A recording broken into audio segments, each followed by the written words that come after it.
If you are lucky enough to get your hands on some spot prawns, definitely take full advantage of it.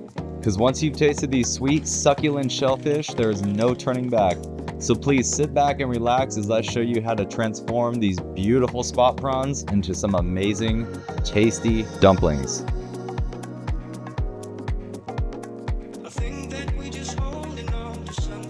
Alright guys, welcome back for another special video. Today I have some beautiful spot prawns. If you guys are lucky enough to get your hands on these, I highly suggest you do it. Once you have these, you will never go back to shrimp. Well, as long as they're in season at least. I live here in California and they're in season from about May till early September, October. And then spiny lobster comes in after that. So while they're here in season, I try to get them as much as possible. They're a little bit more on the pricey side. You can always find them alive swimming around, which makes them sashimi grade. You can just easily clean them, take them apart. I'm gonna show you how to do that. You can just eat them right away as is. So shout out to Pearson's Port here in Orange County. Nothing is sold that's been out of the water for more than 48 hours. So today I'm gonna actually take these spot prawns. We're gonna make some beautiful dumplings. We're gonna make a carrot and turmeric star anise broth. And then we're also gonna take the heads and the shells and a little bit of achiote and some lemongrass, and we're gonna make an oil. It's gonna be a nice, simple, delicious video, you guys. As always, I can't wait to get into it, so let's go. All right guys, so first thing we need to do is get our dumpling dough going. So we want 160 milliliters of water. We're gonna heat that to 190 degrees Fahrenheit. In a separate bowl, we'll take 75 grams of wheat flour, 75 grams of tapioca starch, and 10 grams of salt. Take some chopsticks and just mix it around. We'll take that hot water, just mix it right in. And then 10 grams of coconut oil. Make sure that we lay it out on our countertop and knead it for at least 8 to 10 minutes until it's completely smooth. We'll go ahead and wrap it in plastic wrap and let it sit for 30 minutes or up to 2 hours. All right, next thing we want to do is clean our spot prawns. You want to be very careful when you handle these because they have a very sharp beak. The very front of their head. You want to be very careful that you do not get poked by that. It's not poisonous or anything, but you just want to be very careful. And then also in the back of their tail right here, that can be pretty sharp too. I like to just remove that. I like to grab it where the spots are. See the spots? That's why they're called spot prawn. And then you just take it and then just twist and then separate just like that. See how the intestinal tract came out with the head? That's perfect. Save these heads. We're gonna make a nice, beautiful oil with these right now. I'm gonna show you how to do that. All right, so the next thing we wanna do, we wanna just take the shell off. One little trick you can do is just don't cut deep. Just go right along the top of the shell, right here, right along the back. Go all the way down. Just wanna come up and around. Just take them off just like that. All right, let's make our prawn shell in achiote oil. We'll start out with a little bit of oil. Take all of the shells and all the heads from your prawns. We'll just stir them around, let them roast in the pan for a couple of minutes so they get some nice pink color. We'll take 2 lemongrass, 2 shallots as well. Chop them up however you like. And then I threw in 2 chilies.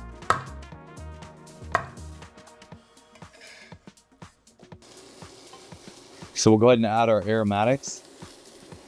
And then about 6 kaffir lime leaves, and then 100 grams of achiote paste. You can also use annatto seed for this if you want. That'll give it some nice bright red color as well. And then we'll take 500 milliliters of avocado oil.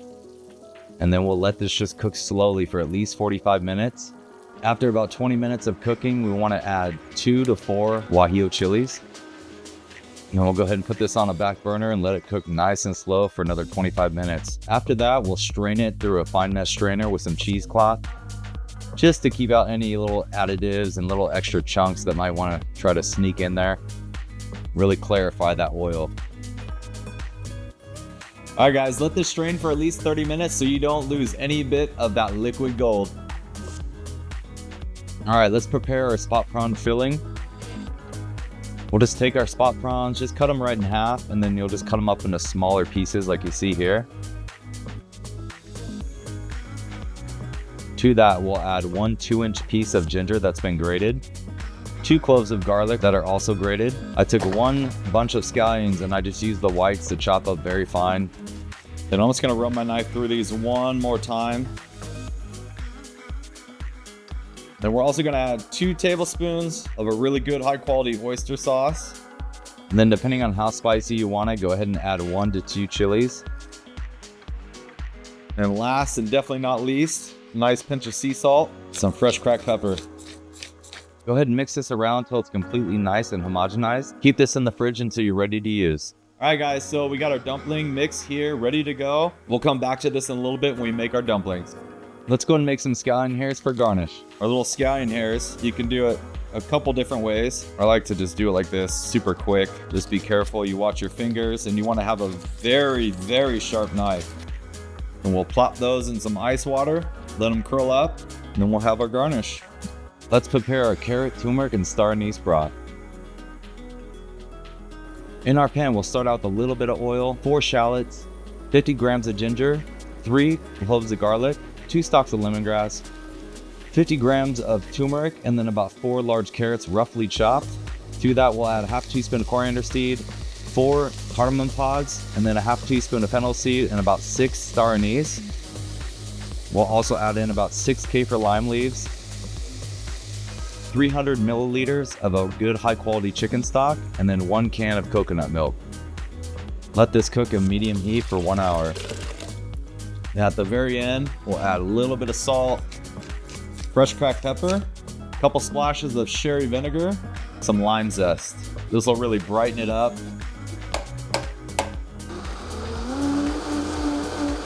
Sometimes it'll thicken up on you, so if necessary, go ahead and add a little bit of water to thin it out, and always taste. And just to brighten it up just a little bit, I'm gonna add in a tablespoon of yuzu juice. Make sure you strain this through a fine mesh strainer, and then we'll go ahead and keep it in the back warm until we plate up our dumplings. All right, guys, the next thing we want to do, and the last thing, is go ahead and make our dumplings. So we'll roll out our dough. I went down to the number 4 on this pasta dough setting. And then I took a little bit of tapioca starch and just put it on the back. You can use cornstarch as well to prevent it from sticking. And then I used a 3-inch ring cutter just to cut out the rounds. You want to do this quick to avoid them drying out. And then we just want to head and overlap them. And then we'll go ahead and cover with plastic wrap. Go ahead and let these chill in the fridge for at least 30 minutes to an hour so they can chill out. You definitely don't want these warm before we put our filling in. All right, guys, let's finish off our dumplings. So in each of the wrappers, we'll put about a tablespoon of the filling. And then this is kind of a traditional one. You can just fold it in half, go down the back side, and just make some pleats. This takes a little bit of practice, but definitely one of my favorites. The next one is a lot easier, 3-pointed star. And you just want to bring the outside in to form 3 little points.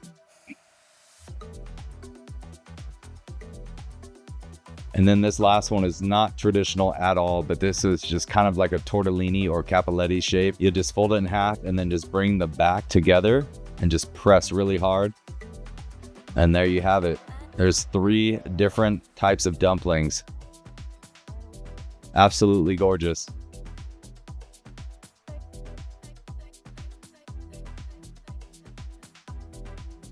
Make sure you put a damp paper towel on these when you're not using them. This will prevent them from drying out. And then we'll just go ahead and steam these off. I like to use this cool little bamboo steamer, super cheap. You can get them on Amazon. I'll leave a link in the description. I went ahead and lined it with some banana leaves. And then I steamed them for about 6 minutes. I also steamed a little bit of yuk choy. And now let's plate up our dumplings.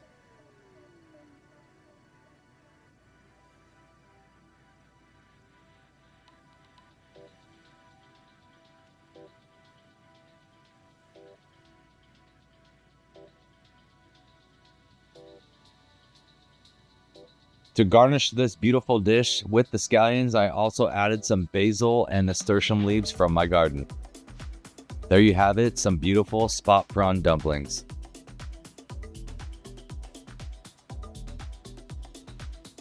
Guys, what can I say? I'm super proud of this dish. I think all the flavors go so well together. So let's go ahead and give it a whirl. Woo-wee. Well, we definitely got a winner here, guys. I'm so happy with this. Oh man, it's absolutely delicious. You guys have to try this. You gotta make this, trust me. Please don't forget to like, comment, share, subscribe. It really helps the channel grow, and I really, really appreciate you guys coming back week after week. And Yeah, what else can I say? I mean, these flavors came out spot on. I look forward to seeing you next week for the next video. Cheers.